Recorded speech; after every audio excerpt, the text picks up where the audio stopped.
Assalamualaikum warahmatullahi wabarakatuh. Perkenalkan, nama saya Dimas Aprilistio, NPM 15206000062. Penerapan TIK dalam pendidikan. Apa itu teknologi informasi dan komunikasi?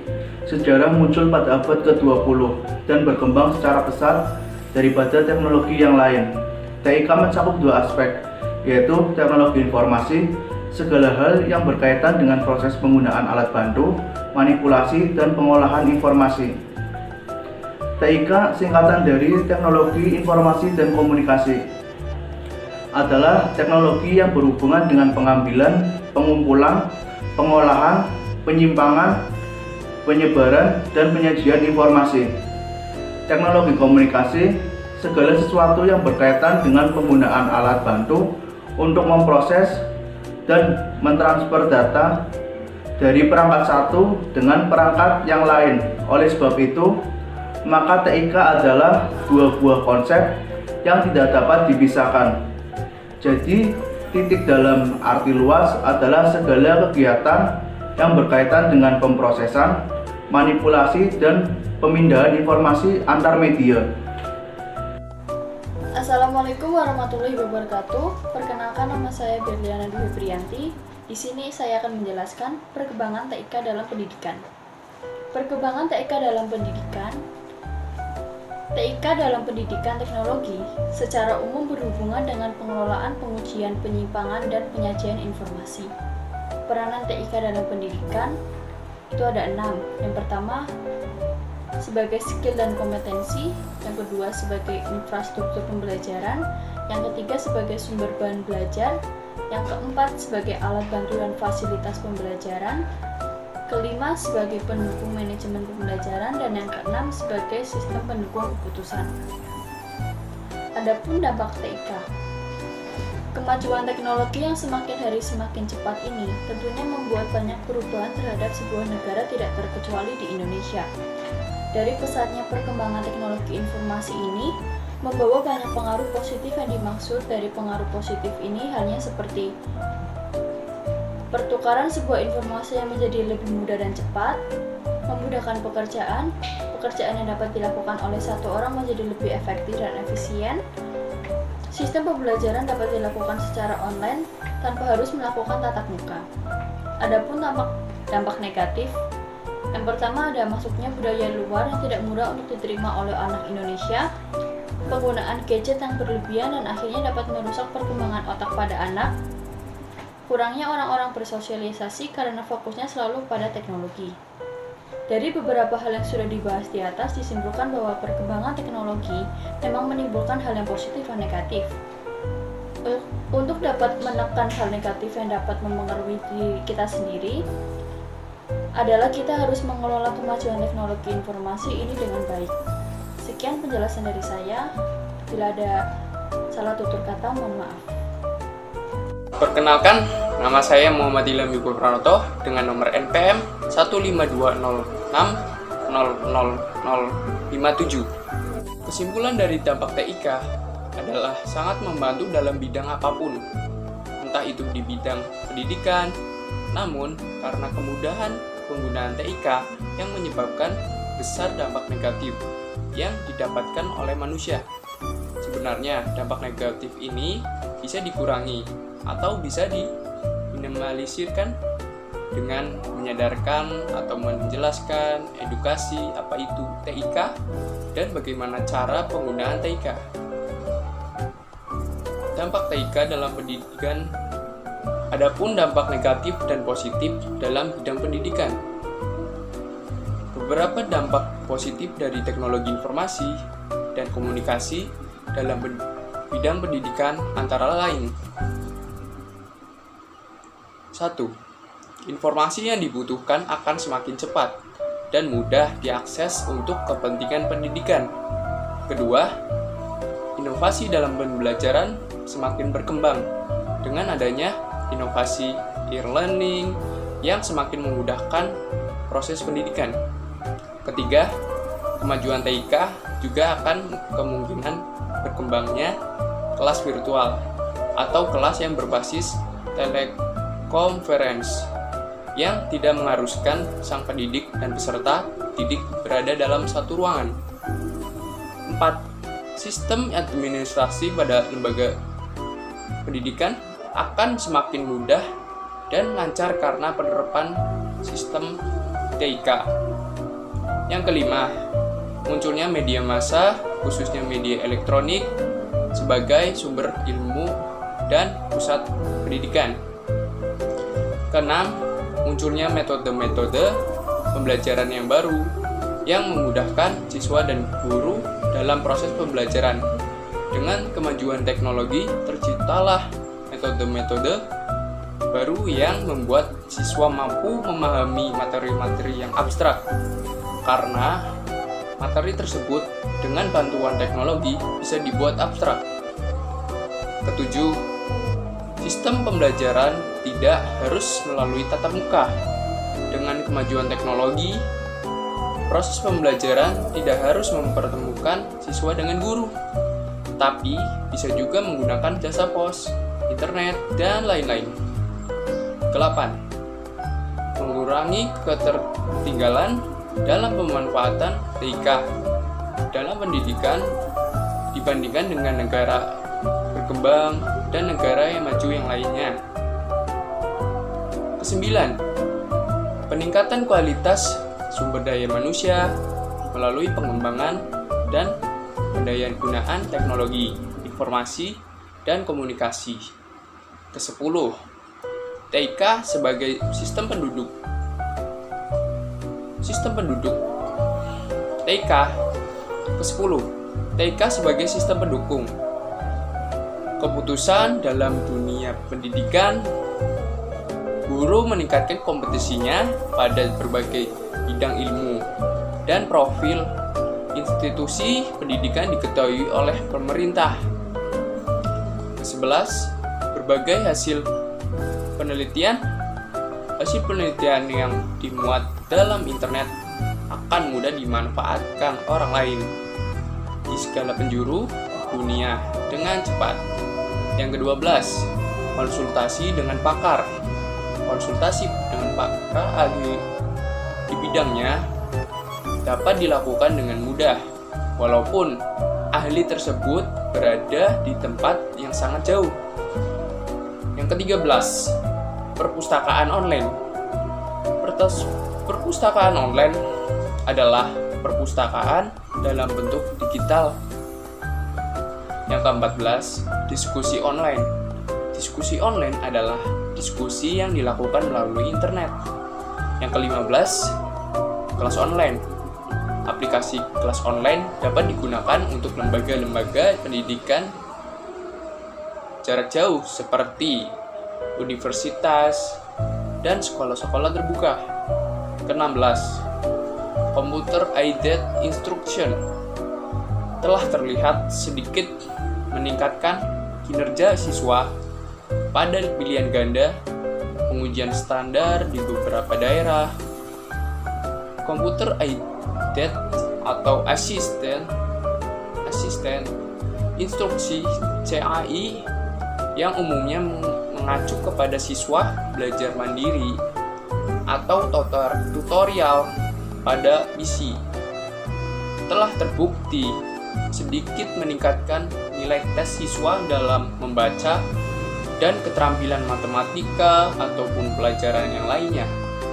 Meskipun apakah peningkatan tersebut berkorelasi dengan perbaikan nyata dalam pembelajaran siswa? 17. TIK yang digunakan dalam mata pelajaran sekolah yang berbeda. Penggunaan TIK untuk simulasi dan permodelan dalam sains dan matematika telah terbukti efektif karena memiliki pengolah data dan perangkat lunak komunikasi atau yang disebut email dalam pengembangan bahasa siswa dan kemampuan komunikasi. 18. Akses luar sekolah mempengaruhi kepercayaan pengguna. Siswa yang menggunakan komputer di rumah juga menggunakan komputer di sekolah lebih sering dan lebih percaya diri daripada siswa yang tidak memiliki akses di rumah mereka. Terima kasih.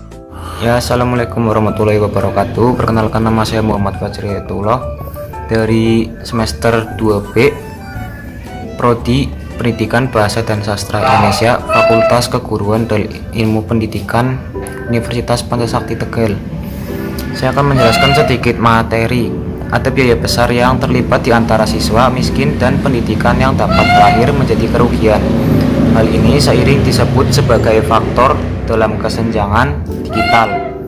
Beberapa dampak negatif yang ditimbulkan dari teknologi informasi dan komunikasi dalam bidang pendidikan antara lain: 1. Kemajuan TIK juga akan semakin mempermudah terjadinya pelanggaran terhadap hak atas kekayaan intelektual atau HAKI, karena semakin mudahnya mengakses data menyebabkan orang yang bersifat plagiatis akan melakukan kecurangan. 2. Walaupun sistem administrasi suatu lembaga pendidikan bagaikan sebuah sistem tanpa celah, akan tetapi jika terjadi suatu kecerobohan dalam menjalankan sistem tersebut akan berakibat fatal. 3. Salah satu dampak negatif televisi adalah melatih anak untuk berpikir pendek dan berkonsentrasi dalam waktu yang singkat. 4. Kerahasiaan alat tes semakin terancam. Program tes inteligensi seperti tes Raven, Differential Aptitude Test dapat diakses melalui compact disk. Implikasi dan permasalahan ini adalah tes psikologi yang ada akan mudah sekali bocor, dan pengembangan tes psikologi harus berpacu dengan kecepatan pembocoran melalui internet tersebut. 5. Penyalahgunaan pengetahuan bagi orang-orang tertentu untuk melakukan tindakan kriminal. Kita tahu bahwa kemajuan di bidang pendidikan juga mencetak generasi yang e-book berpengetahuan tinggi tetapi mempunyai moral yang rendah. Contohnya dengan ilmu komputer yang tinggi, maka orang akan berusaha menerobos sistem perbankan dan lain-lain. 6. Tidak menjadikan TIK sebagai media atau sarana satu-satunya dalam pembelajaran. Misalnya, kita tidak hanya mendownload tetapi masih membeli buku-buku cetak, tidak hanya berkunjung ke digital library, namun juga masih berkunjung ke perpustakaan. 7. Mempertimbangkan pemakaian TIK dalam pendidikan, khususnya untuk anak-anak di bawah umur yang masih harus dalam pengawasan ketika sedang melakukan pembelajaran dengan TIK. Analisis untung ruginya pemakaian. 8. Mahasiswa dan kadang-kadang guru bisa kecanduan aspek teknologi, bukan isi pelajaran. Hanya karena topik dapat diajarkan melalui TIK tidak berarti bahwa itu diajarkan secara efektif via TIK. Bahkan jika subjek dapat diajarkan secara efektif melalui TIK dan ada uang yang tersedia, itu tidak selalu berarti bahwa ada keuntungan untuk itu. Ada banyak studi atau kajian yang dilakukan untuk mencari dan melihat apakah penggunaan TIK dapat meningkatkan pembelajaran. 9. Perlu untuk tujuan yang jelas. TIK dipandang kurang efektif ketika tujuan untuk mereka gunakan tidak jelas, seperti menggunakan internet untuk mencari video porno ketika menggunakan komputer di sekolah. Ya, sekian dan terima kasih. Assalamualaikum warahmatullahi wabarakatuh. Nama saya Muhammad Fajriyatullah. Jurusan saya adalah Prodi Bahasa Indonesia dan Sastra Indonesia. Saya semester 2B. Kesimpulan dari video-video yang di atas adalah kesimpulannya memang betul, sangat betul sekali.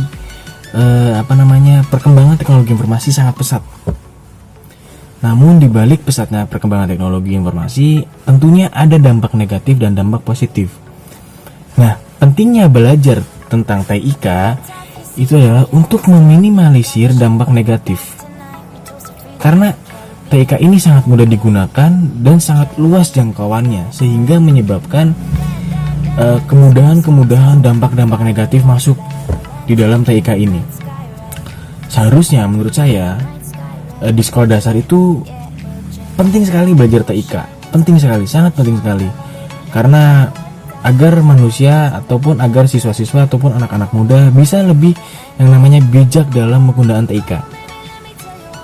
Karena banyak banget kasus-kasus yang memang berasal dari dampak negatif TIK seperti beberapa kasus-kasus pornografi dan kasus-kasus entah itu jejaringan-jejaringan yang aneh.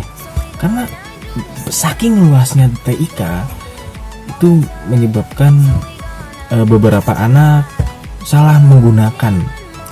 Nah, makanya kembali lagi pentingnya pembelajaran TIK di sekolah dasar ataupun di SMP ataupun di SMA. Harusnya pemerintah kita lebih agak sedikit mengutamakan tentang pembelajaran TIK ini, tidak di sebelah matakan, karena memang pembelajaran TIK ini sangat agak sedikit berbahaya sebenarnya kalau kita dibiarkan dan kita acuh tak acuh. Jadi seperti ini intinya adalah perkembangan TIK memang pesat dan juga namun perkembangan TIK memang pesat, namun masyarakatnya juga harus berkembang dengan cepat. Berkembangnya bukan berarti kita lebih banyak, enggak, tapi pemikirannya juga berkembangnya lebih cepat. Nah, kesimpulan TIK dalam pendidikan. Pendidikan adalah hal yang lumayan penting, bahkan penting sekali mungkinnya. Nah, adanya TIK dalam pendidikan ini memudahkan proses pendidikan lebih mudah. Contoh, di saat ini pandemi sangat tidak ada ujungnya, men. Nah, adanya TIK ini sangat membantu tentang pendidikan. Makanya seharusnya TIK dan pendidikan adalah dua arah yang bisa saling menyatu. Seperti itu. Pada zaman dahulu, guru-guru terdahulu ataupun sekolah-sekolah dahulu hanya tidak menggunakan TIK, mereka hanya menggunakan proses belajar yang manual. Jadi di situ banyak sekali kekurangan-kekurangannya, yaitu kekurangan yang pertama adalah yang pastinya itu adalah kurang cepatnya informasi menyebar lebih luas dan kurangnya materi-materi yang lebih luas. Sekarang anak-anak sekarang itu sudah beda, karena ada yang namanya kemudahan TIK pendidikan. Jadi semua siswa itu bisa mengakses materi-materi. Bahkan beberapa siswa tuh kalau misalnya dia niat, dia akan mencari materi yang belum dijelaskan oleh gurunya. Jadi dia akan belajar dulu, karena dengan teknologi semuanya mudah. Ya, mungkin seperti itu saja dari saya. Mohon maaf bila ada salah kata ataupun memang istilahnya kurang. Mohon maaf sekali, karena memang saya juga masih belajar. Ya, terima kasih.